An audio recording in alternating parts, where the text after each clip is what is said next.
شهر رمضان الذي أنزل فيه القرآن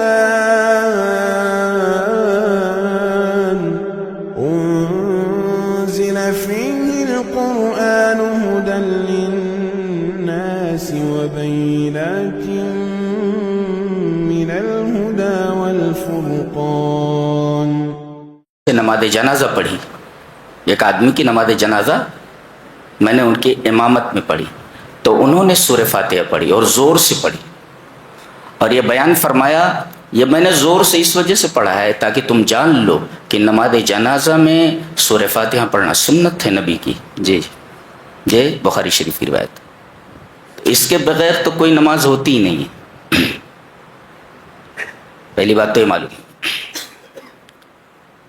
اس کے بعد ہم یہ دیکھتے ہیں کہ یہ ایسی عظیم سورہ ہے کہ اس کے اندر تمام دعاؤں میں سب سے عظیم دعا موجود ہے.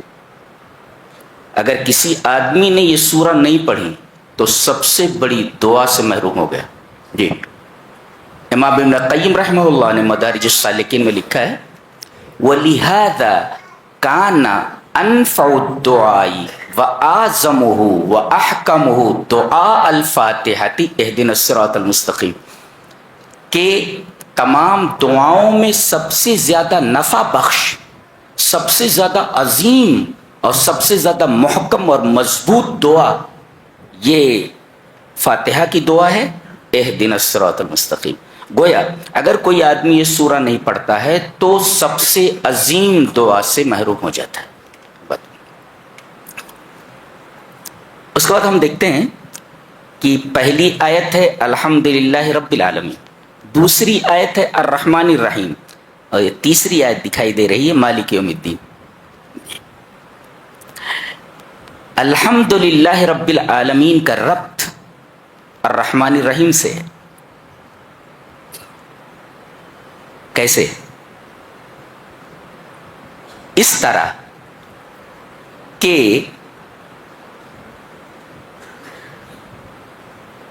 کوئی کسی کی پرورش کر ہی نہیں سکتا جب تک کہ اس کے دل میں رحم نہ ہو. پرورش کے لیے رحم ضروری ہے، پرورش کے لیے رحم ضروری ہے. ماں باپ اپنے بچے کی تربیت اسی رحم کی بنا پر کرتے ہیں. اگر ان کے اندر یہ جذبہ رحم موجود نہ ہو وہ بچے کے لیے اپنی جان نچھاور نہیں کر سکتے. ماں باپ کیا کیا نہیں کرتے اپنے بچوں کے لیے. جی تو یہ الحمدللہ رب العالمین کا گہرا تعلق الرحمن الرحیم سے ہے. اچھا، اور الرحمن الرحیم کا تعلق مالک یوم الدین سے، یہ بھی ایک عجیب بات ہے. الرحمن الرحیم کا تعلق مالک یوم الدین سے کیسے؟ نبی اکرم صلی اللہ علیہ وسلم کی ایک حدیث ہے جسے امام مسلم رحمہ اللہ مسلم شریف میں لائے ہیں کہ اللہ تبارک و تعالی نے رحم کے 100 حصے کیے، رحم کو پیدا فرمایا اور رحم کو پیدا کرنے کے بعد اس کے 100 اجزاء کیے، 99 اپنے پاس رکھ لیے اور ایک دنیا میں بھیج دیا. حدیث کے الفاظ ہیں 100 حصے کیے فَجَعَلَ مِنْهَا فِي الْأَرْضِ رَحْمَةً فَبِهَا تَعْطِفُ الْوَالِدَةُ عَلَى وَلَدِهَا فَإِذَا كَانَ يَوْمُ الْقِيَامَةِ أَكْمَلَهَا بِهَذِهِ الرَّحْمَةِ. کیا بات، سبحان اللہ وبحمدہ. نبی اکرم صلی اللہ علیہ وسلم نے ارشاد فرمایا کہ اللہ تبارک و تعالی نے رحم کے یہ جو 100 حصے کیے ہیں 99 اپنے پاس رکھا ہے اور ایک زمین میں رکھ دیا ہے، اور اسی ایک حصے کی وجہ سے ماں اپنے بچے پر رحم کرتی ہے. آپ کو عجیب نہیں لگ رہا ہے کہ اللہ تبارک و تعالی نے رحم کے تذکرے کے ساتھ اپنے رسول سے یہ کہلوایا کہ رحم کے تعلق سے بات کرتے ہوئے ماں کا حوالہ دے، باپ نہیں کہا گیا. لِأَنَّ حُنُوَّهَا أَشَدْ وَعَاطِفَتُهَا أَرَقُّ، اس لیے کہ ماں کی جو محبت ہوتی ہے وہ باپ کے مقابلے میں اپنے بچے سے بہت زیادہ ہوتی. ماں مارنے لگے تو بچہ اپنا سر ماں کی گود میں ڈالتا چلا جاتا، تو مارتی رہتی ہے اور وہ اپنا سر ماں کی گود میں ڈالتا رہتا ہے. باپ اگر مارے تو بھاگ جاتا ہے، لیکن ماں مارتی ہے تو جتنا مارتی ہے اتنا وہ اپنا سر اپنی ماں کی گود میں ڈالتا ہے. اسی وجہ سے اللہ تبارک و تعالی نے رحم کا حوالہ دیتے ہوئے کہ میں کتنا رحیم ہوں، اس کا ایک منظر دیکھنا ہو تو ماں کو دیکھ لو. فَبِهَا تَعْطِفُ الْوَالِدَةُ عَلَى وَلَدِهَا. بڑی عجیب بات ہے. رحم کا حوالہ دیتے ہوئے اللہ تبارک و تعالیٰ کے ماں کی تمثیل دی گئی، ماں کی مثال دی گئی، والدہ کی. فَبِهَا تَعْطِفُ الْوَالِدَةُ لَلْوَالِدِ فَبِهَا تَعْطِفُ الْوَالِدَةُ عَلَى وَلَدِهَا. اچھا، تو ماں جب ایک رحم کے حصے سے اتنی محبت کرتی ہے، میرا خیال ہے کہ اگر بچہ پورے بدن کا خون مانگے تو ماں پیچھے نہیں ہٹے، پورے بدن کا خون دے دے. اسی وجہ سے اس کے قدموں کے نیچے جنت ہے. حدیث ہے جی. ایک صاحب نے پوچھا ماں کے قدموں کے نیچے جنت ہے تو باپ؟ میں نے بتایا کہ باپ کا جوتا وہ جنت تک پہنچنے کا راستہ بتاتا ہے. دونوں گویا کہ تربیت میں دونوں کا رول ہوتا ہے. اچھا، ماں کے پاس فون آیا، اٹھا کر کے بات کر رہی، بچہ کہیں باہر پڑھ رہا ہے، ابھی بات ہو ہی رہی ہے، پیچھے باپ کھڑا ہوا ہے، اس سے کہہ دو فکر نہ کرے، پیسے بھیج دیتا ہوں. پیچھے کھڑا. رحم کے ایک حصے کو پا کر اپنے بچوں کے لیے سب کچھ قربان کر دیتے ہیں باپ. بتائیے جس کے پاس 99 حصے ہوں وہ کتنا رحیم ہو اپنے بندوں پر، اپنے بندوں پر کس قدر رحیم ہوگا. اگلا ٹکڑا، رحم کا ایک حصہ دنیا میں ڈال دیا ہے. پھر 99. فَإِذَا كَانَ يَوْمُ الْقِيَامَةِ. اب دیکھو مالک یوم الدین، جب قیامت کا دن ہوگا تو اکملها بهذه الرحمہ، اللہ تبارک و تعالی اس رحمت کے ذریعے اپنے رحم کو کامل کرے گا. نہیں سمجھ میں آیا؟ 99 ہے نا، تو اب 100 جب ملائیں گے تب نہ مکمل ہوگی عدد 100 کی. 100% کب ہوگا؟ 100 کب ہوگا؟ جب یہ حصہ 99 میں ملا لیا جائے گا. تو اللہ تبارک و تعالی وہ 99 حصہ جو اس نے اپنے پاس رکھ رکھا ہے، یہ حصہ بھی اس کے ساتھ ملا کر 100 کر لے گا، اور پھر اپنے موحد بندوں جنہوں نے دنیا میں اللہ کے ساتھ شرک نہیں کیا ہوگا، ان 100 حصوں کے ساتھ ان کے اوپر رحم کرے گا. لہذا اللہ تبارک و تعالیٰ کی رحمت سے مایوس ہونے کا سوال ہی پیدا نہیں ہوتا. شاید آپ نے غور نہیں کیا کہ یہاں پر رحم کے 2 الفاظ لائے، جو صفتیں لائی گئی، اور دونوں صفتیں رحمت پر دلالت کرتی ہیں، الرحمن اور الرحیم. اس میں نقطہ یہ ہے کہ الرحمن ایک ایسی صفت ہے جو اللہ کی تمام صفتوں میں سے کسی صفت کے ساتھ نہیں آتی. آئے گی تو رحیم کے ساتھ آئے گی، آئے گی تو تنہا آئے گی، اور اگر جڑ کر آئے گی تو صرف صفت رحیم کے ساتھ آتی. الرحمن علم القرآن، صفت رحمانیت آئی، تنہا آئی ہے، اور یہاں آئی ہے الرحمن الرحیم. یہ جب جڑتی ہے تو صرف رحیم کے ساتھ جڑتی ہے، اور آتی ہے تو تنہا آتی ہے، اللہ کی کسی اور صفت کے ساتھ یہ صفت نہیں جڑتی ہے. کون سی؟ الرحمن. اب الرحمن اور الرحیم آپ اس کے رحم کا اندازہ لگا سکتے ہیں. چلیے ایک حدیث پڑھ لیتے ہیں.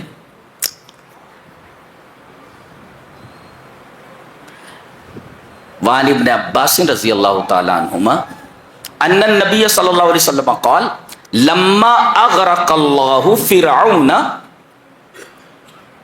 قال آمنت انه لا الہ الا الذي آمنت به بنو اسرائیل فقال جبریل یا محمد فلو رأيتني وانا اخذ من حال البحر فادسه في فيه مخافت ان تدرکہ الرحمت. رواہ الترمذی فی کتاب تفسیر القرآن. حضرت امام ترمذی رحمہ اللہ اس حدیث کو ترمذی شریف کتاب ابواب تفسیر القرآن میں لائے ہیں، جہاں قرآن کی آیتوں کی تفسیر کی ہے.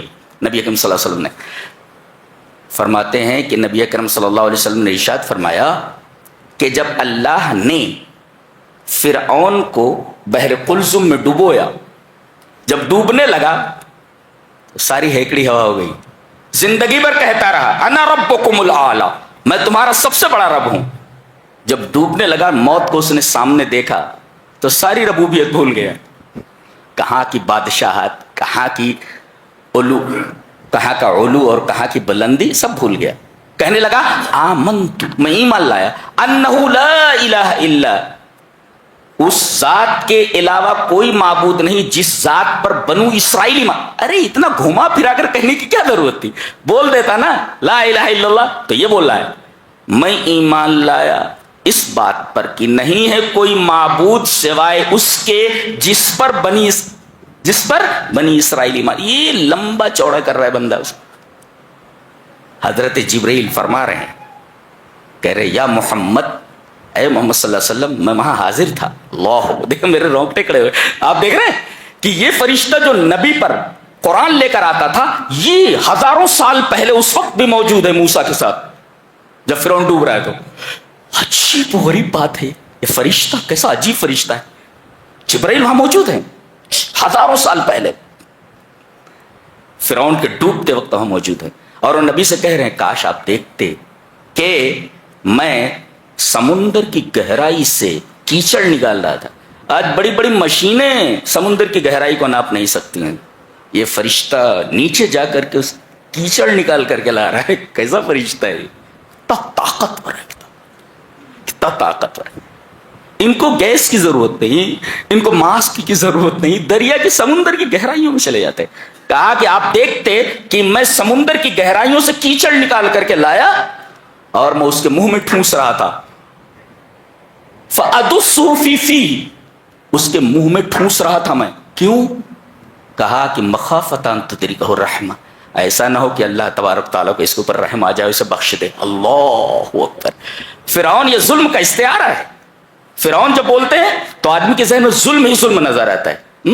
جو اپنی بیوی کو تپتے ہوئے عرض پر، تپتی ہوئی زمین کے اوپر لٹا کر کے ہاتھوں اور پیروں میں کیلیں ٹھونک دے، مرنے کے لیے چھوڑ دے، کتنا ظالم ہوگا اندازہ لگائیے آپ. تو فرعون کا لفظ جب بولا جاتا ہے تو ذہن میں ظلم کی مختلف انواع گھومنے لگتی ہیں. گویا کہ فرعون کا لفظ یہ ظلم کا استعارہ ہے. ایسے ظالم کے بارے میں وہ کہہ رہے ہیں کہ میں ڈرا کہیں اللہ تبارک و تعالی اس کے اوپر نہ رحم کر دے. مخافۃ ان تدرکہ الرحمہ. اللہ، سمجھ میں آیا کتنا رحیم ہے وہ. جی جی. ایک چیز اور سمجھ میں آئی کہ الحمدللہ رب العالمین کا تعلق الرحمن الرحیم سے کیوں ہے. الحمدللہ، اس کے بعد الرحمن، الحمدللہ رب العالمین الرحمن. چلیے وہ حدیث دیکھ لیتے ہیں، اس کے بھی ترمذی ابواب تفسیر القرآن میں لائے ہیں. نبی اکرم صلی اللہ علیہ وسلم نے ارشاد فرمایا لما خلق اللہ آدم ونفخ فیہ روح عطسا، عطسا فقال الحمد للہ فحمد اللہ بإذنہ فقال له ربه رحمك الله يا آدم. رواه الترمذی فی ابواب تفسیر القرآن. اللہ کے رسول صلی اللہ علیہ وسلم نے ارشاد فرمایا جب اللہ تبارک و تعالی نے حضرت آدم کا پتلا جنت میں بنایا، پتلا بہت دنوں تک ویسے کھڑا رہا، مٹی کا بنا ہوا. اللہ تبارک تعالیٰ نے جب اس کے اندر روح پھونکی، پتہ یہ چلا کہ انسان صرف جسم نہیں ہے، مادہ نہیں ہے، بلکہ روح اور جسم کا مرکب ہے.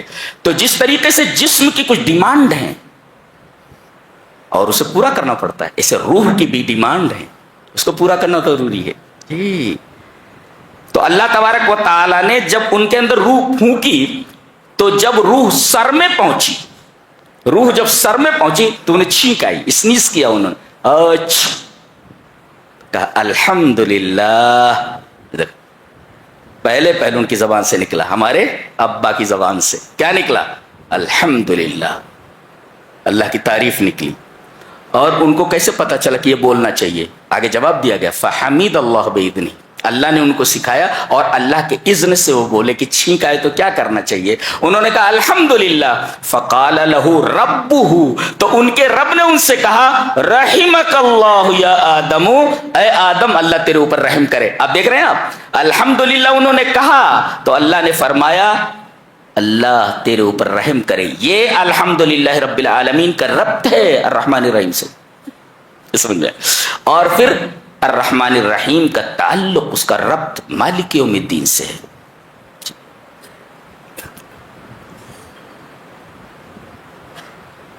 بڑی عجیب و غریب کتاب ہے یہ, اتنی سسٹمیٹک ہے. دنیا میں سائنس کی کتاب ہے لیکن مانن ان کے اندر سائنس موجود. یہ لفظوں کی سائنس ہے. کائنات میں ایسی کتاب موجود نہیں. جو لفظ جہاں رکھ دیا گیا ہے وہاں سے اس لفظ کو ہٹا کر اس کے معنی میں کوئی اور لفظ وہاں رکھ دیا جائے, وہ معنی نہیں بنتا. جی نہیں بنتا. لفظوں کی سائنس. کائنات میں ایسی کتاب موجود نہیں ہے, آپ سمجھ لیں.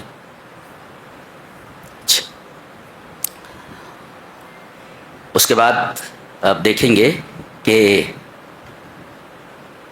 فرمایا گیا ایاک نعبد و ایاک نستعین. جی ہم تیری ہی عبادت کرتے ہیں اور تجھی سے مدد چاہتے ہیں. سوال یہ ہے کہ عبادت کس کی جائے؟ جواب دیا گیا فیما یثبت ان به العون, جو مدد کر سکتا ہو, جو مدد کر سکتا ہو اس سے مدد مانگی جائے, اور جو تمہارا پیدا کرنے والا ہے اس کی عبادت کی جائے. جیسا کہ آگے آئے گا تو دیکھیں ایاک نعبد, عبادت کس کی؟ بولے اللہ کی.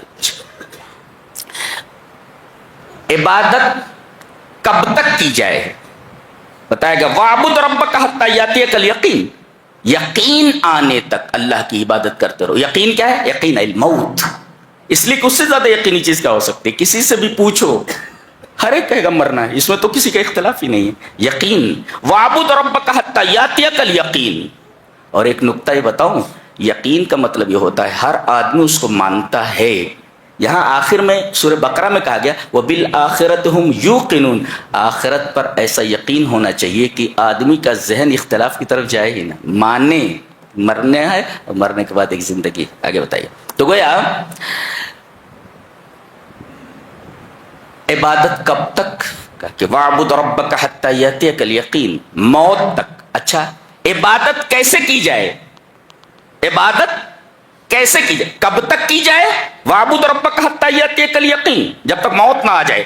یہ عبادت کا سلسلہ جاری رہنا چاہیے. اچھا اور کیسے کرنا چاہیے؟ حدیث جبریل میں فرمایا گیا کہ ان تعبد اللہ کأنک تراہ, اللہ کی عبادت اس طرح کرو جیسا کہ تم اللہ کو دیکھ رہے ہو. اللہ بتائیے, اگر آپ کو معلوم ہو کہ تم اللہ کو دیکھ رہے ہو تو آپ کی عبادت کا انداز کیسا ہوگا؟ عبادت کب تک؟ موت تک. عبادت کیسے؟ ان تعبد اللہ کأنک تراہ, عبادت اس طرح جیسا کہ تم اللہ کو دیکھ رہے ہو. یہ کیفیت آپ کی ہونی چاہیے عبادت کے وقت, ورنہ پوری نماز تو ہماری دکانوں کی نظر ہو جاتی ہے. کھڑے ہیں یہاں اور ذہن ہے دکانوں میں اور دنیا میں. اچھا اور وَإِيَّاكَ نَسْتَعِينُ, اور ہم تیری ہی مدد چاہتے ہیں. مدد کس سے مانگنی چاہیے؟ کہتے ہیں فیما یثبت ان به العون, جو مدد کر سکے, جو آپ کی آواز سنتا ہو. ایک بھائی آپ پکار رہے ہیں نا مدد کے لیے, تو آپ کی آواز سننا, وہ سنتا ہو آپ کی آواز, اور دوسرے سننے کے بعد مدد کرنے پر قادر ہو. یہ دو چیزیں ضروری ہیں مدد کے لیے. پکارنے والے کی آواز کو سننا چاہیے اسے, اس کی آواز اس کے پاس پہنچ رہی, اور دوسرے وہ مدد کرنے پر قادر ہو. صاحب قبر نہ تو آواز کو سنتا ہے اور نہ مدد کرنے پر قادر ہے, اس لیے کہ ہم اپنے آنکھوں سے دیکھتے ہیں. یہ بدیہی چیز ہے. وہ نہا نہیں سکتا, وہ کفن نہیں پہن سکتا, وہ قبر خود کھود نہیں سکتا, سب دوسرے لوگ کرتے ہیں, اختیار نہیں ہے. تو استعانت کے لیے ضروری ہے کہ ہماری آواز وہ سن رہا ہو اور دوسرے مدد کرنے پر قادر ہو, اور یہ چیز اللہ کے علاوہ کسی کے پاس نہیں ہے. وہ آپ کی آواز کو سنتا بھی ہے اور مدد کرنے پر قادر بھی ہے. جہاں کوئی آواز نہ سنے وہاں وہ سنتا ہے. حضرت یونس علیہ السلام مچھلی کے پیٹ میں، دیکھیں ذرا، ایک آدمی مچھلی کے پیٹ میں ہے اور مچھلی اسے دریا کی تہوں میں لے کر کے چلی گئی ہے، تاریکی ہی تاریکی چاروں طرف، وہاں سے پکار رہے ہیں لا الہ الا انت سبحانک انی کنت من الظالمین، اور عرش پر ان کی آواز سنی جا رہی، اور رب تعالیٰ فرما رہے ہیں کہ اگر یہ تسبیح نہ پڑھتا تو ہم قیامت تک اس کو مچھلی کے پیٹ میں رکھتے. کیا پاور ہے، اللہ اکبر، یہ مچھلی بھی زندہ رہتی، یہ بھی زندہ رہتا، یہ پاور ہے ہمارے رب کا. یہ ہے، تو یہ ہے مدد کس سے طلب کریں؟ جو آپ کی آواز سنتا ہو اور مدد کرنے پر قادر ہو. کہیں سے آپ پکاریں وہ سنتا ہو اور مدد کرنے پر وہاں سے قادر ہو.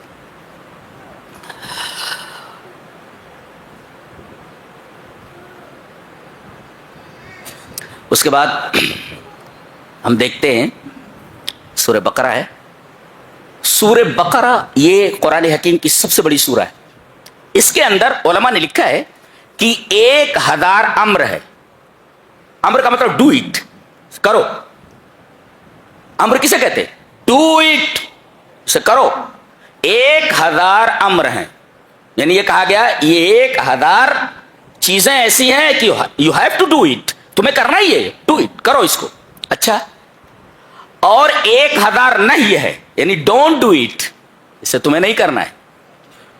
1000 احکام ایسے ہیں جن کے بارے میں کہا گیا کہ you have to do it, یعنی ڈو اٹ، کرو. اور 1000 احکام ایسے ہیں جن کے بارے میں کہا گیا ڈونٹ ڈو اٹ، اسے نہیں کرنا ہے. 1000 امر اور 1000 نہیں، اور 1000 خبر ہے. خبر کا مطلب اطلاع دی جا رہی ہے کہ یہ چیزیں ذہن میں رکھو، تمہیں معلوم نہیں ہے.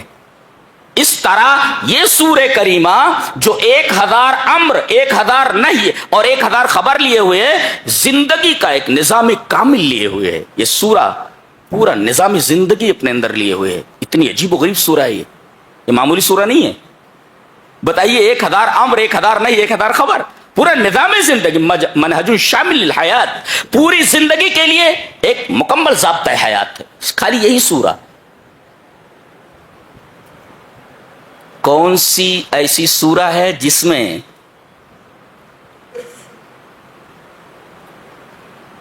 ایک جانور کا نام 3 بار آیا ہے؟ یہی سورہ ہے. وہ کون سا جانور ہے؟ العجل، گائے کا بیٹا، گائے کا بچہ، العجل. عجل مانے بچڑا. ایک تو یہ، اور اس سورہ کریمہ میں سب سے بڑا ظالم کس کو کہا گیا ہے؟ وَمَنْ أَظْلَمُ مِمَّنْ مَنَعَ مَسَاجِدَ اللَّهِ أَنْ يُذْكَرَ فِيهِ اسْمُهُ وَسَعَىٰ فِي خَرَابِهَا، جو مساجد میں آنے سے روکے، سب سے بڑا ظالم ہو، اور اس کے ویران ہونے کی کوشش کرے، ویران کرنے کی کوشش کرے کہ مسجد ویران ہو جائے، لوگ نہ آئیں وہاں، سب سے بڑا ظالم ہو ہے. تو اس سورہ کریمہ میں کس کو سب سے بڑا ظالم کہا گیا ہے؟ جو مساجد میں آنے سے روکے کہ وہاں اللہ کا ذکر کرے وہ، اور دوسرے یہ کہ اس کی ویرانیت کا، اس کی ویرانی کا سبب بنے. اچھا، وہ کون سا نبی ہے کہ جس کا ذکر 11 مرتبہ آیا سورت کے اندر؟ وہ سورہ کون سی ہے؟ یہی سورہ ہے. وہ کون سے نبی ہیں؟ حضرت موسیٰ. یہ واحد سورہ ہے، 11 مرتبہ حضرت موسیٰ علیہ السلام کا ذکر آیا ہے. اور ہمارا بڑا گہرا تعلق موسیٰ علیہ السلام سے ہے، بنی اسرائیل سے. جی، نبی کریم صلی اللہ علیہ وسلم معراج میں گئے تو آپ کو پہلے 50 نمازیں دی گئیں. جی جی، حدیث صحیح ہے، 50 نمازیں دی گئیں. نیچے جب آئے حضرت موسیٰ علیہ السلام نے پوچھا کیا ملا تحفے میں؟ کہا نمازیں ملی 50 وقت. کہا کہ آپ کی امت اس کو سنبھال نہیں پائے گی، کم کروائیے. آپ گئے، کچھ کم ہوئی. موسیٰ علیہ السلام نے کہا پھر سے جائیے اور کم کروائیے. کرتے کرتے وہ 0 وہاں سے ہٹ گیا، صرف 5 بچی.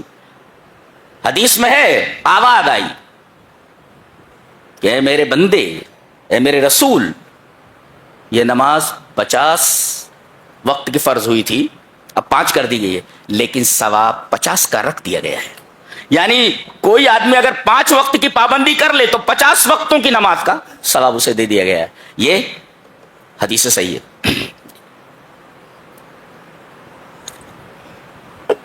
نہیں تو سارا کام دھام چھوڑ کر کے مسجد میں آدمی کو بیٹھے رہنا پڑتا. یہ اس نبی کا احسان ہے ہم لوگوں کے اوپر. کم کرواؤ کم کرواؤ کم کرواؤ. اس میں بھی کم کروا رہے تھے. حضرت موسیٰ بولے جائیے اور کم کروائیے. مجھے امت کو ڈیل کرنے کا بڑا گہرا تجربہ ہے, میں آپ سے پہلے ہوں, میں نے دیکھا امت کیسے ہوتی ہے. کم کروائیے. کہا کہ اب مجھے اپنے رب کے پاس جاتے ہوئے شرم آتی. جی تو یہ سورہ بقرہ ہے. اس میں سب سے پہلے جو ہے ذالک الکتاب, کتاب تو سامنے ہے, دس بک ایسا بولنا چاہیے نا. اللہ فرما رہا دیٹ بک, وہ کتاب تو سامنے ہے.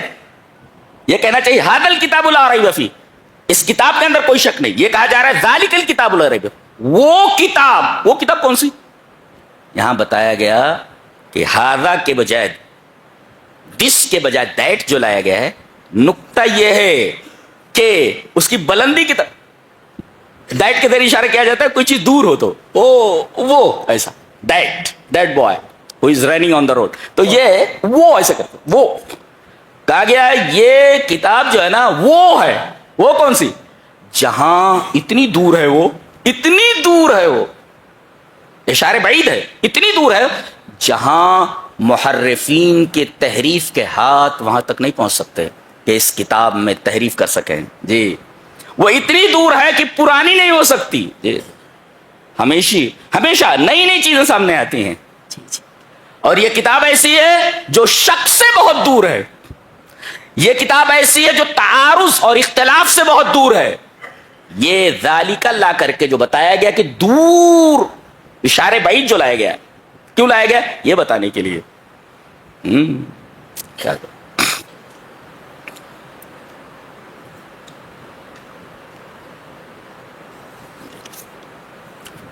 آگے دیکھیے منافقین کی ایک کیفیت بیان کی جا رہی ہے, بہت غور سے سنیے, بہت پیاری بات کہی جا رہی ہے. یہاں کہا گیا جب ان سے کہا جاتا ہے کہ زمین میں فساد مت کرو, وَإِذَا قِيلَ لَهُمْ لَا تُفْسِدُوا فِي الْأَرْضِ قَالُوا إِنَّمَا نَحْنُ مُصْلِحُونَ أَلَا إِنَّهُمْ هُمُ الْمُفْسِدُونَ وَلَكِنْ لَا يَشْعُرُونَ. یہ کتاب یہ انداز بیان خود بتا رہا ہے, الگ ترتیب یہ جو آیات ہیں کہ یہ اللہ کا کلام ہے, اس لیے کہ اس طریقے کی مراعات لفظیہ, لفظوں کی رعایت کوئی امی نہیں کر سکتا. امی, ہمارے نبی امی تھا, الذی لا یقرأ ولا یکتب, جو نہ پڑھ سکے جو نہ لکھ سکے, وہ امی. ایسی مراعات لفظیہ کیسے لا سکتا ہے؟ دیکھو کیسے کہا, زمین میں فساد نہ کرو, اور آخر میں کہا گیا لیکن یہ محسوس نہیں کرتے. دیکھو کیوں؟ اس لیے کہ فساد فی الارض محسوس ہے. بھائی فساد فی الارض جیسا قتل, کوئی آدمی قتل کر رہا ہے تو آدمی دیکھ سکتا ہے نا, محسوس کر سکتا ہے. نہب, لوٹ, کوئی آدمی کسی کو لوٹ رہا ہے تو یہ لوٹنا ایک محسوس چیز ہے, آدمی دیکھ سکتا ہے. چوری کر رہا ہے تو آدمی دیکھ سکتا ہے دیکھو وہ چوری کر رہا ہے, یہ محسوس چیز ہے. اس وجہ سے وَلَكِنْ لَا يَشْعُرُونَ لایا گیا, احساس, اس لیے کہ فساد فی الارض اور افساد فی الارض کا تعلق احساس سے ہے. اس وجہ سے آیت کا آخری لفظ یشعرون لایا گیا تاکہ اس کا آخر اول کے مناسب ہو جائے. کیسی مراد لفظی ہے. اچھا, اس کے بعد کہا جا رہا وَإِذَا قِيلَ لَهُمْ آمِنُوا, جب ان سے کہا جاتا ہے ایمان لاؤ, جیسا کہ صحابہ ایمان لائے, تو یہ کہتے ہم اس طرح ایمان لائے جیسے بیوقوف ایمان لائے, یعنی صحابہ کو بیوقوف کہہ رہے. اللہ فرما رہا ہے الا انہم هم السفہاء, یہ بیوقوف ہے, ولکن لا یعلمون, لیکن انہیں علم نہیں. اب دیکھیں جہاں افساد فی الارض کی بات آئی وہاں ولکن لا یشعرون کہا گیا, اور جہاں ایمان کی بات آئی وہاں یعلمون کہا گیا, لا یعلمون. پتہ یہ چلا کہ ایمان امر غیبی ہے جو دکھائی نہیں دیتا, الذی لا یدرک الا بالعلم, علم کے ذریعے ہی معلوم ہوتا ہے وہ. جی لہذا ایمان امر غیبی ہے, دکھائی نہیں دیتا, محسوس نہیں ہوتا, لہذا وہاں علم لایا گیا. اور چونکہ افساد فی الارض یہ آنکھوں سے دکھتا ہے, محسوس ہے, لہذا وہاں پر لفظ محسوس لایا گیا ولکن لا یشعرون. یہ انداز بیان بتاتا ہے کہ یہ انسان کا کلام نہیں ہو سکتا. میں تو ویسے بھی عربی کا طالب ہوں, اور یہ کتاب عزیز تقریباً 20 سال سے میرے مطالعے کا موضوع ہے. اس مختصر وقت میں آپ سے کیا کہا جائے, کیا ایک لفظ کا بیان نہیں ہو سکتا, ایک لفظ کی شرح میں نہیں کر سکتا. جی اور میں اپنی سطح سے اگر شرح کرنے لگوں ایک بھی سمجھ میں نہیں آئے گا آپ کے. جی آگے فرمایا گیا اللہ نے اس پہلی سورہ کے اندر ایک سب سے پہلے پوری انسانیت کو مخاطب کر کے فرمایا. مخاطب کون ہے؟ پوری انسانیت. اور مخاطب کون ہے؟ اللہ. مخاطب کون؟ اللہ. اور مخاطب کون؟ پوری انسانیت. پوری انسانیت کو مخاطب کر کے اور پوری انسانیت کو مخاطب بنا کر کے اللہ تبارک و تعالیٰ نے سب سے پہلی چیز جو کہی ہے، ایک کہا کہ کرو اور ایک کہا نہ کرو. سب سے پہلے پوری انسانیت کو خطاب کر کے کہا کہ ایک چیز تمہیں کرنا ہے اور ایک چیز نہیں کر، سب سے پہلے. اور خطاب پوری انسانیت سے کیا ہے وہ دیکھتے. یا ایھا الناس اعبدوا، ناس الناس پوری تمام کے تمام لوگ، اے دنیا کے تمام انسانوں یہ کرنا ہے تمہیں، کیا؟ اعبدوا ربکم، اپنے رب کی عبادت کو. سب سے پہلے پوری انسانیت کو خطاب کر کے کہا گیا صرف رب کی عبادت کرو. اور منع کس چیز سے کیا گیا؟ آگے فرمایا گیا ولا تجعلوا فلا تجعلوا للہ اندادا، اللہ کا شریک نہ بناؤ.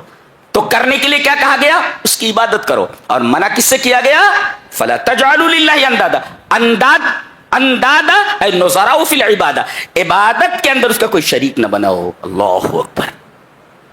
سب سے پہلے خطاب یہ پوری انسانیت، ذہن میں رکھو اس کو، پوری انسانیت کو خطاب کر کے یہاں کہا گیا ایک چیز کرنا ہے عبادت اللہ کی، اور ایک چیز نہیں کرنی ہے، اس کا شریک نہیں بنانا ہے. پتہ یہ چلا سب سے عظیم چیز توحید ہے، اور سب سے خراب چیز، سب سے بری چیز اگر کوئی ہو سکتی تو شرک ہے. اس لیے کہ اللہ تبارک تعالیٰ نے سب سے پہلے اس چیز کے کرنے کا حکم دیا اور اس چیز سے منع کیا. سمجھ میں آیا جی؟ آگے ایک واقعہ بیان کیا جا رہا ہے کہ اللہ تبارک و تعالیٰ نے حضرت آدم کو پیدا فرمایا اور فرشتوں سے یہ کہا کہ میں خلیفہ بنانا چاہتا ہوں. اللہ کا خلیفہ نہیں، لا لا لا، اللہ کا خلیفہ کوئی ہو نہیں سکتا. جی ابن تیمیہ نے کہا کہ اگر کوئی یہ کہے کہ اللہ کا خلیفہ ہے آدم، تحقیق کس نے کفر کیا. اللہ کو کوئی خلیفہ ہو ہی نہیں سکتا. اس لیے خلیفہ کہتے کس کو ہیں؟ کوئی شخص کوئی کام کر رہا تھا، ایک شخص کے ذمہ ایک کام ہے، وہ کہیں چلا گیا تو ایک آدمی کو اس کی جگہ پر رکھ دیا گیا، وہی کام کرنا ہے جو وہ کرتا تھا جو ابھی نہیں ہے. اس کو کہتے ہیں خلیفہ. تو اللہ کا خلیفہ کوئی ہو ہی نہیں سکتا. اللہ کو موت نہیں آتی. اللہ تو ہر جگہ جو ہے ہر جگہ سے دیکھ رہا ہے. اللہ کیا کہا اللہ نے؟ میں زمین میں ایک خلیفہ بنانا چاہتا ہوں. فرشتوں نے فوراً کہا، دیکھو بڑی عجیب بات کہنے جا رہا ہوں میں. فرشتوں نے کہا اتجعل فیہا من یفسد فیہا ویسفک الدماء، ایسی مخلوق تو بنائے گا جو زمین میں فساد کرے اور خون بہائے. سوال یہ ہے کہ فرشتوں کو کیسے معلوم ہوا کہ یہ جو مخلوق پیدا کی جائے گی وہ خون بہائے گی اور فساد فی الارض کرے گی؟ نقطہ میرا اس سے پہلے یہاں جن رہتے تھے، انسانوں سے پہلے یہاں جن رہتے تھے. وہ آپس میں لڑتے رہتے تھے، خون بہاتے رہتے تھے، خون بہاتے رہتے تھے. تو ان کے فساد کو دیکھ کر کے فرشتوں نے ایسی بات کہی. جی جی ایک بات تو یہ. اور دوسرے آپ دیکھیں کہ پہلے کہا کہ زمین میں فساد کرنا، اس کے بعد کہا کہ خون بہانا. پتہ یہ چلا کہ من اعظم الفساد فی الارض، من اعظم فساد فی الارض سفک الدماء، روئے زمین پر سب سے بڑا فساد کسی کا مرڈر کرنا ہے. آج تو انسانی جانیں کس قدر ارزاں ہو گئی ہیں، بات بات پر آدمی کو موت کے گھاٹ اتار دیا جاتا ہے. اللہ یہ دیکھو نوری مخلوق کہہ رہی ہے کہ سب سے بڑا فساد فی الارض خون بہانا ہے، مرڈر کرنا ہے لوگوں کا. اور قیامت کے دن عبادات میں سب سے پہلے سوال نماز کے بارے میں ہوگا، اور معاملات کے بارے میں سب سے پہلا سوال خون کے بارے میں ہوگا. اور یہ اتنا بڑا گناہ ہے کہ سب سے پہلا گناہ جس نے کیا یہ قتل والا، وہ قابیل ہے، آدم کا بیٹا ہے. اب جتنے بھی قتل ہوں گے اور قتل کا جو گناہ رہے گا اس کا ایک حصہ اس کے اوپر لادا جاتا رہے گا قیامت تک. نقطہ یہ ملا کہ کوئی ایسی غلط سنت چھوڑ کر نہ جاؤ کہ تمہارے بچے اس کی اقتدا کریں. اگر کوئی غلط طریقہ چھوڑ کر کے گئے ہیں اور بچے اس کے اوپر چل رہے ہیں تو آپ کو اس کا گناہ برابر ملتا رہے گا. جی جی یہ بات بتائیے. اچھا کیا اللہ مشورہ طلب کر رہا ہے فرشتوں سے کہ میں زمین میں خلیفہ بنانے جا رہا ہوں، آپ کا کیا خیال؟ لا لا، اللہ لا یحتاج الی مشورہ. اللہ تبارک تعالیٰ کسی مشورے کا محتاج نہیں ہے. وہ بتا رہا ہے، خبر دے رہا ہے. اور یہ سن کر کے فرشتوں نے کہا رب تعالیٰ تو ایسی مخلوق بنائے جو فساد فی الارض کرے، خون بہائے. تو کیا یہ فرشتوں کا اعتراض تھا اللہ تبارک و تعالیٰ کے اس فیصلے پر؟ لا لا لا، فرشتے نوری مخلوق ہے، وہ اللہ کے کسی فیصلے پر اعتراض کیسے کر سکتے ہیں؟ وہ یہ کہہ رہے ہیں کہ رب تعالی یہ مخلوق کون سی بنانے جا رہا ہے؟ اگر ہماری عبادت میں کوئی کمی ہے تو ہم جاننا چاہتے ہیں۔ ویسے ہم تیری تسبیح و تقدیس تو کر ہی رہے ہیں، دیکھو وَنَحْنُ نُسَبِّحُ بِحَمْدِكَ اور عجیب بات یہ ہے کہ یہ نحنو نسبح جملہ اسمیہ ہے، اور جملہ اسمیہ یہ استمرار اور دوام پر دلالت کرتا ہے، یعنی فرشتے ایک لمحہ بھی تسبیح سے غافل نہیں ہوتے۔ اللہ اکبر، جملہ اسمیہ ہے، نحن نسبح۔ تو یہ دیکھو، ایک ہے تسبیح، ایک ہے تحمید اور ایک ہے تقدیس، تینوں کا فرق سمجھے۔ وَنَحْنُ نُسَبِّحُ بِحَمْدِكَ وَنُقَدِّسُ لَكَ، تو ایک ہے تسبیح، تسبیح کسے کہتے ہیں؟ نفی ما لا یلیق بہ، اللہ تبارک و تعالی سے ایسی صفات کی نفی کرنا جو اس کے شایان شان نہیں ہے۔ ایسا نہیں، جیسے اللہ لا ینام، اللہ سوتا نہیں ہے، اللہ لا یموت، اللہ مرتا نہیں ہے، اسے موت نہیں آتی، اور اللہ لا یاکل، اللہ کھاتا نہیں ہے، لا تاخذہ سنۃ ولا نوم، اللہ کو جو ہے اونگ آتی ہے اور نہ نیند آتی ہے۔ تو یہ نہیں آتی نہیں آتی نہیں آتی، تو گویا کہ آپ عیوب کی نفی کر رہے ہیں اللہ تبارک تعالیٰ سے، یہ تسبیح ہے۔ اللہ تبارک تعالیٰ سے عیوب کی نفی کرنا، سونا عیب ہے جی، اللہ اگر سو جائے ایک لمحے کے لیے کائنات کا کیا ہوگا؟ تو اللہ لا ینام، اللہ سوتا، اللہ کھانے کا محتاج نہیں ہے، اللہ لا یاکل، تو نہیں ہے نہیں ہے نہیں، یہ ہے تسبیح۔ اور تقدیس کسے کہتے ہیں؟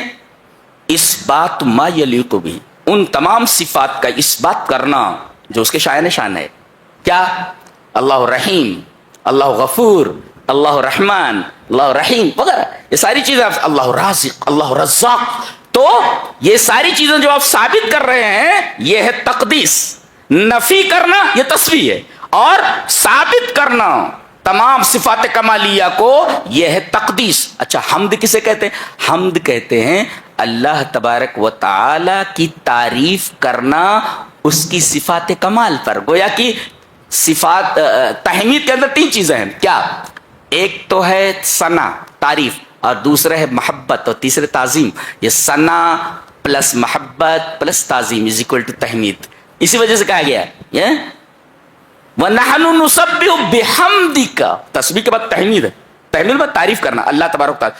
ہم اس وجہ سے اللہ کی تعریف کر رہے ہیں کہ وہ غفور رحیم ہے، ہم اس وجہ سے اللہ تبارک تعالیٰ کی تعریف کر رہے ہیں کہ وہ رب العالمین ہے، تو یہ ہے تحمید۔ تو سمجھ میں آیا؟ تسبیح کا مطلب ہوتا ہے اللہ سے عیوب کی نفی کرنا، لا لا ینام، اللہ لا یک۔ اچھا، تقدیس کسے کہتے ہیں؟ تمام صفات کمالیہ کو اس کے لیے ثابت کرنا، اللہ غفور ہے، رحیم ہے وغیرہ۔ اور تحمید کسے کہتے ہیں؟ تحمید میں تین چیزیں ہیں، ایک تو ثنا ہے، تعریف، میں اس وجہ سے اللہ کی تعریف کر رہا ہوں کہ وہ غفور رحیم۔ تو تحمید کا مطلب ہے کہ الثنا پلس محبت اور پلس تعظیم از اکول ٹو تحمید۔ یہ دیکھو، یہ وَنَحْنُ نُسَبِّحُ بِحَمْدِكَ وَنُقَدِّسُ لَكَ، ہم اس کے لیے کافی ہیں، تیری تسبیح بیان کرتے ہیں، تیری تقدیس کرتے ہیں۔ عبادت میں کیا کمی ہے کوئی ہماری؟ اللہ نے فرمایا انی عالم ما لا تعلمون، میں جو جانتا ہوں تم نہیں جانتے۔ جی بس بات ختم ہو گئی، بات ختم ہو گئی۔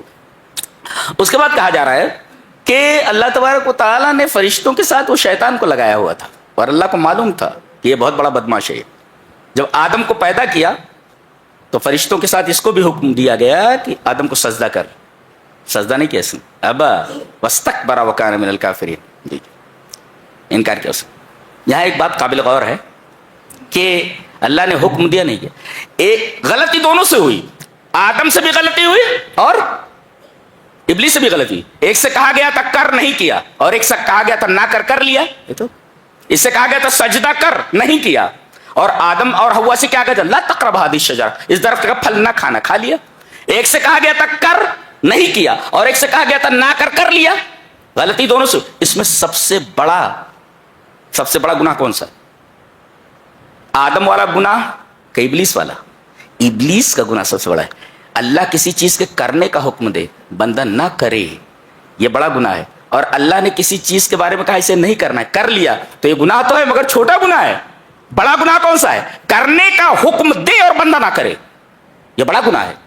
اور اللہ نے کسی چیز سے منع کیا، نہیں کر رہا ہے، اور اگر آدمی کر لیتا ہے تو یہ گناہ تو ہے مگر چھوٹا گناہ ہے۔ تو بڑا گناہ کون سا؟ اس کا گناہ ہے. کرنے کا حکم دیا اور نہیں کیا. تو شیطان کا جو ہے یہ گناہ جو تھا یہ آدم کے گناہ سے بڑا تھا. اسی وجہ سے اللہ تعالیٰ نے توبہ کی توفیق آدم کو دی. اسے توفیق نہیں ملی, اسے توفیق نہیں ملی. اور عجیب بات یہ ہے کہ دونوں نے رب کہہ کر کے اللہ سے دعا مانگی. انہوں نے کہا ربنا ظلمنا انفسنا, اے ہمارے رب ہم نے اپنے نفسوں کے اوپر ظلم کیا.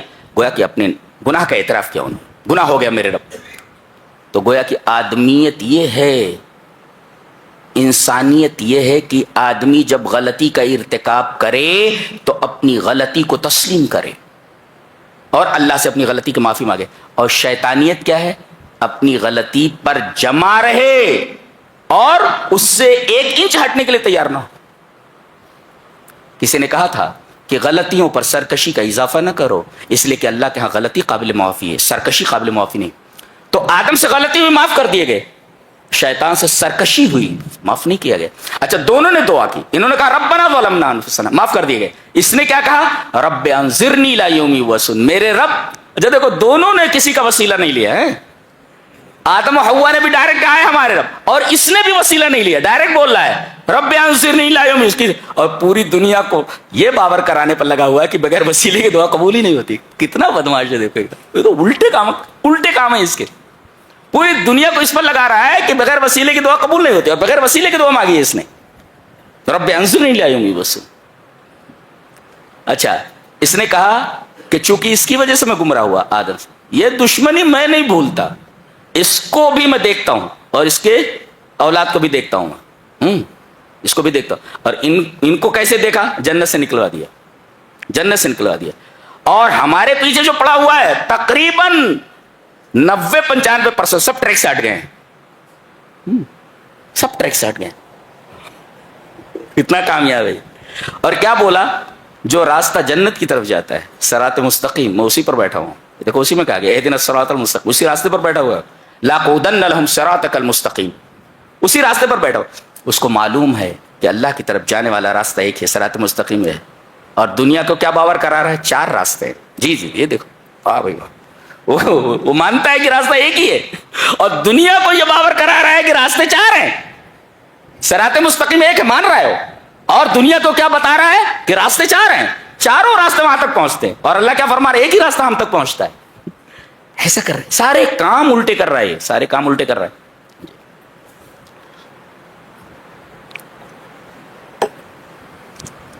آدم کو جب دھوکہ دیا اور وہ پھنس گئے, اس کے لیے لفظ کیا استعمال ہوا معلوم ہے؟ فَأَزَلَّهُمَا الشَّيْطَانُ, شیطان نے ان کو پھسلا دیا.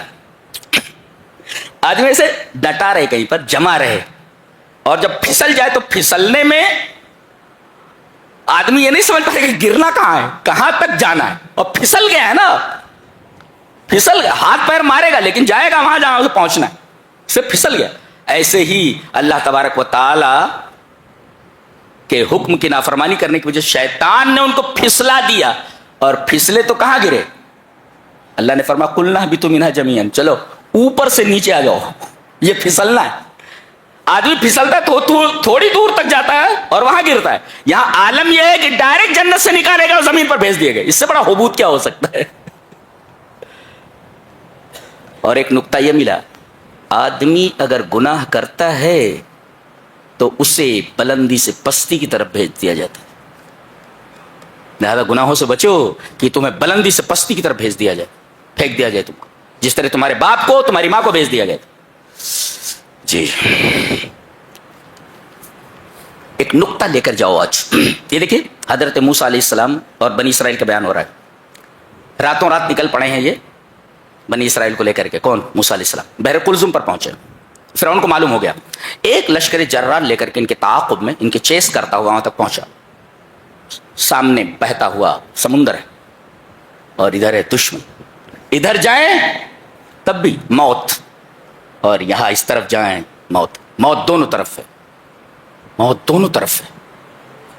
دریا میں گئے تو چھوڑنے والا تھوڑی ہے, ڈوب جاتے. گویا کہ انہوں نے سمجھ لیا تھا کہ اس طرف اگر گئے دریا میں تو موت ہے. سب کو یقین تھا کہ اس میں ہماری ہلاکت ہے. رب تعالی نے وہاں سے راستہ نکال دیا جہاں یہ سمجھ رہے تھے کہ ہمارے لیے یہ ہلاکت کا سبب ہے. تو تم اللہ والے ہو جاؤ، راستہ بند ہو تو راستہ کھل جاتا ہے. دیکھیں دریا بہ رہا ہے، خوفناک ہے، آدمی کودے مر جائے، لیکن اللہ تبارک و تعالیٰ نے دریا ہی میں سے راستہ دے دیا، جہاں سے بچنے کا سوال پیدا نہیں ہوتا تھا وہاں سے نکال دیا. تو آدمی تصور بھی نہیں کر سکتا کہ ہم کہاں سے بچ سکتے ہیں. اللہ تبارک و تعالیٰ نے ایک بند چیز کو کھول دیا، اور اس کے لیے لفظ کیا استعمال کیا، وہی فرقنا بکم البحر. فرق کا مطلب ہوتا ہے، فرق کہتے ہیں مانگ کو، مانگ کہتے ہیں بیچ سے اسے نکالا گیا تو کچھ بال ادھر آ گئے کچھ بال ادھر آ گئے، تو بیچ میں جو وہ مانگ بولتے اس کو مانگ. ایسے ہی دریا میں راستہ بن گیا. فرق کسی کو بولتا ہے، فرق. اچھی بات، جس کو سمجھ رہے تھے کہ اس میں ہلاکت ہے، اللہ تبارک و تعالیٰ نے ان کو بچنے کا راستہ بنا دیا سمندر کو. تو آپ فیصلہ نہیں کر سکتے کہ یہ ہمارے لیے بہتر ہے یا ہمارے لیے بہتر نہیں ہے. اچھا ایک نکتہ اور، بنی اسرائیل نے یہ سمجھا کہ اس میں ہلاکت ہے تو راستہ کھول دیا گیا. اچھا ٹھیک ہے، راستہ کھولنے کے بعد کیا ہوا، فَأَنْجَيْنَاكُمْ، ہم نے تم کو نجات دے دی، تم بچ گئے اس راستے. فرعون اور اس کے لشکر نے دیکھا کہ اس راستے سے بنی اسرائیل بچ کر نکل گئے ہیں، ہم بھی بچ کر نکل جائیں گے. گئے اور ڈوب گئے. ایسا دیکھو راستہ ایک ہے، مگر ایک کے لیے وہ کشادگی مصیبت بن گئی، موت کا سبب بن گئی، اور ایک کی نجات کا سبب بن گئی. راستہ ایک ہی ہے، راستہ ایک ہے. اس کا مطلب یہ ہوا کہ ساری چیز اللہ تبارک و تعالیٰ کے ہاتھ میں ہے. ایک کشادگی نظر آ رہی ہے سامنے، بنی اسرائیل نکل گئے، اور اسی کشادگی میں جب یہ فرعون کا گزر ہوا اپنے لشکر کے ساتھ، وہ ڈوب گیا. تو بندہ کوئی چیز مانگتا ہے، اللہ مجھے یہ چاہیے، اگر نہ ملے تو یہ سمجھے کہ یہ چیز میرے لیے مضر ہے، اسی وجہ سے رب تعالیٰ مجھے نہیں دے رہے ہیں. ہم یہ سمجھتے ہیں ہمارے لیے کچھ، فرعون نے سمجھا یہ ہمارے لیے کشادگی ہے، راستہ بنا ہوا ہے نا، لیکن وہ کشادگی نہیں تھی اس کے لیے. جیسے ہی گھسا پانی بند ہو گیا اسی کے اوپر. کیا بات، آگے فرمایا گیا، بڑی عجیب بات کہی جا رہی. میدان تیہ میں ہے، پیاس لگی، بہت ڈیزرٹ میں پانی کہاں ہے، پورا چاروں طرف ڈیزرٹ، بیونڈ ڈیزرٹ، رب جو ہے سہارا ہی سہارا ہے، سو دکھائی نہیں دے رہا ہے پانی، وہاں سوال ہی پیدا نہیں ہوتا. کہا کہ موسیٰ اپنے رب سے بولو نا کہ ہمارے لیے پانی کا انتظام کرے. رب تعالیٰ پانی چاہیے ان کو. بڑی عجیب قوم تھی، بڑی عجیب قوم. اللہ تبارک تعالیٰ نے فرمایا وَإِذِ اسْتَسْقَىٰ مُوسَىٰ لِقَوْمِهِ فَقُلْنَا اضْرِب بِّعَصَاكَ الْحَجَرَ. موسیٰ علیہ السلام سے جب ان کے قوم نے کہا کہ پانی چاہیے تو انہوں نے اللہ سے دعا کی، تو اللہ نے فرمایا فَقُلْنَا، ہم نے کہا کیا، اضْرِب بِّعَصَاكَ الْحَجَرَ، اپنے عصا کو، اپنی لاٹھی کو اس پتھر کے اوپر مارو. پتھر ایک ہے. انہوں نے لاٹھی ماری اور وہ پتھر پھٹ گیا اور اس سے 12 چشمے نکل پڑے. منہ 12 عینا، 12 چشمے نکل پڑے پتھر سے. لاٹھی وہی ہے، پتھر پر مارا تو پتھر پانی بن گیا، اور جب پانی پر مارا تو پانی پتھر بن گیا. سمجھ میں آیا؟ پتھر پر مارا تو پتھر پانی بن گیا، اور وہی لاٹھی ہے سمندر کے کنارے ہیں. اب کریں تو کیا، تو وہاں بھی اللہ نے فرمایا، یہاں کہا اضرب بعصاک الحجر، پتھر پر مارو، وہاں کہا اضرب بعصاک البحر، دریا کے اوپر سونٹا مارو، لاٹھی مارو، دریا کے اوپر راستہ بن گیا، اور دونوں طرف کا پانی کالطود العظیم، پتھر کی طرح کھڑا ہو گیا. جی عصا وہی ہے، پتھر پر مارا تو پتھر پانی بن گیا. عصا وہی ہے، پانی پر مارا پتھر بن گیا. کیسے؟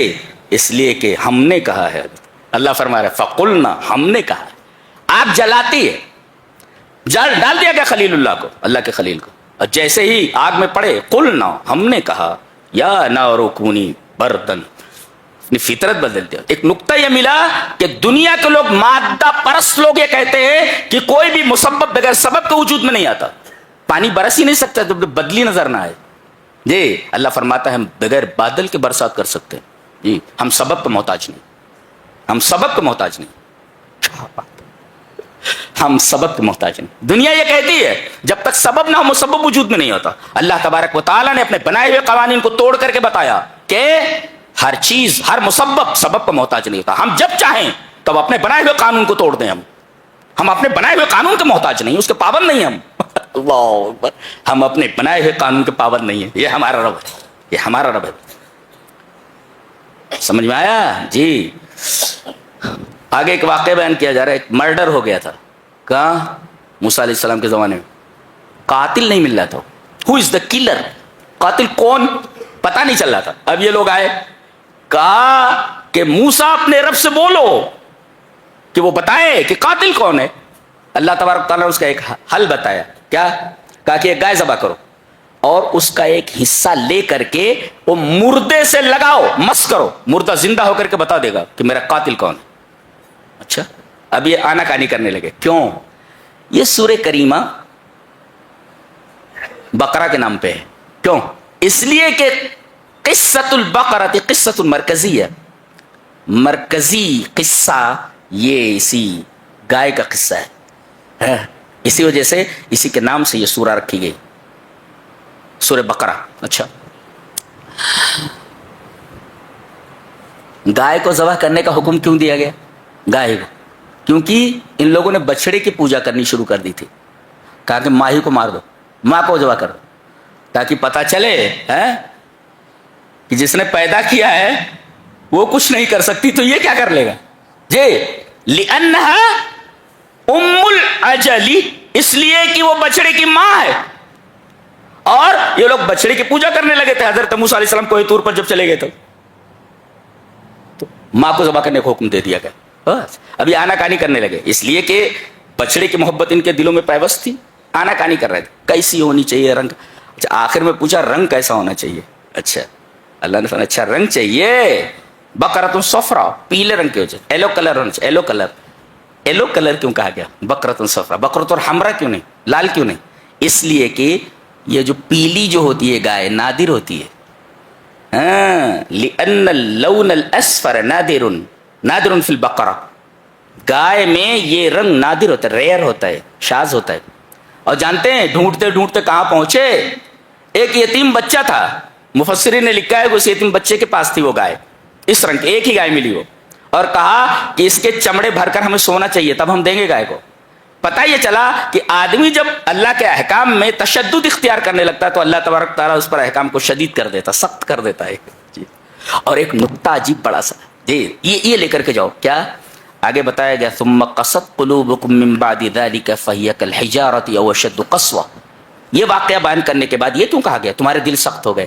پتہ یہ چلا کہ اللہ تبارک و تعالیٰ کے احکام سے جتنا آدمی دور ہوتا جائے گا اس کا دل سخت ہوتا جائے گا. اور جب دل سخت ہو جائے تو اس کے سدھرنے کا امکان نہیں ہوتا. جی جی جی. نماز نہیں پڑھو گے دل سخت ہو جائے، روزہ نہیں رکھو گے دل سخت. جتنے بھی تم برے اعمال کرو گے اور نیک اعمال سے دوری اختیار کرو گے تو اللہ تبارک و تعالیٰ کے احکام سے دوری یہ سبب ہے قساوت قلب کی.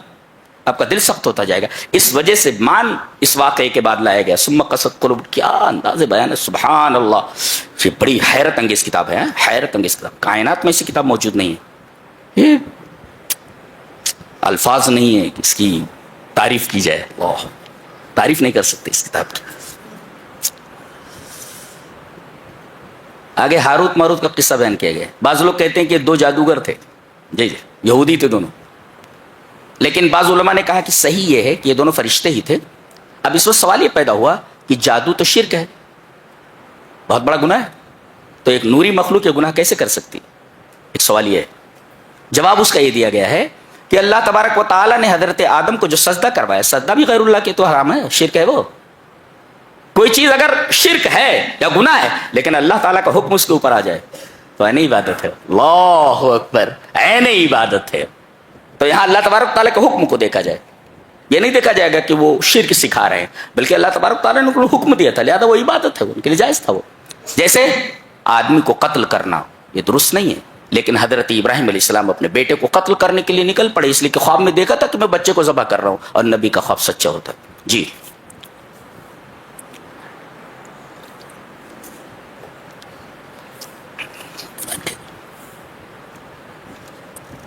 بیان کیا جائے. سبحان اللہ و بحمدہ. بڑی عجیب کتاب ہے. آخر میں فرمایا گیا کہ باپ کو چاہیے خاص طور سے کہ اپنے بچوں کی تربیت زندگی کی آخری سانس تک کرتا رہے. یہ بتائے ام کنتم شہداء اذ حضر یعقوب الموت. حضرت یعقوب علیہ السلام کے پاس موت آ گئی, تمام بیٹوں کو بلایا. اذ قال لبنیہ ما تعبدون من بعدی. دیکھو موت کا وقت ہے, جا رہے ہیں دنیا سے, اپنے بچوں سے کہہ رہے عبادت کس کی کرو گے میرے بعد. اللہ اکبر. بچے بڑے بھی ہو جائیں تو باپ کو چاہیے کہ ان کی تربیت کرتا رہے. تربیت کا یہ سلسلہ موت تک ختم نہیں ہوتا, باپ کی ذمہ داری ختم نہیں ہوتی. ویسے بھی ماں باپ کی ذمہ داری کہاں ختم ہوتی ہے. میرا پوتا ہے وہ, اور رات میں وہ جب جھڑکتے اڑکتے ہیں تو بھاگ کر کے نیچے آ جاتا ہے, میرے پاس سو جاتا ہے. اب میں بیوی سے بولتا رہتا ہوں, اب یہ بچوں کے ساتھ جو ہے پہلے ان کو سنبھالا, ہاں ان کے لیے ٹینشن لیا, اب یہ دیکھو دوسرا ٹینشن کھڑا کر کے بیٹھے, اب ان کو سنبھالو. پہلے بیٹوں کو بچوں کو سنبھالا, اب ان کو سنبھالو, ان کے بچوں کو سنبھالو, بچوں کو سنبھالو ان کے. تو یہ زندگی, آدمی یہ سمجھتا ہے کہ اب مجھے آرام مل جائے گا, اب مجھے آرام مل جائے گا. آرام کبھی بھی نہیں ملتا جی. مصیبتوں کا سلسلہ موت تک ختم نہیں ہوتا. ہاں آدمی یہ سوچ لے کہ فلاں مقام پر جا کر کے میری ذمہ داری ختم ہو جائے گی. لا, ذمہ داری ختم نہیں ہوتی, ذمہ داریاں بڑھتے رہتے, موت تک ذمہ داریوں کا یہ سلسلہ دراز. لہذا اللہ تبارک و تعالیٰ کو کبھی بند پھولو, اس کے احکام کو نظر انداز مت کرو, اور قرآن حکیم سے برابر جڑتے رہو. چلیے ابتدا ہو گئی ہے, انشاءاللہ چلتا رہے گا. وآخر دعوانا ان الحمد للہ رب العالمین.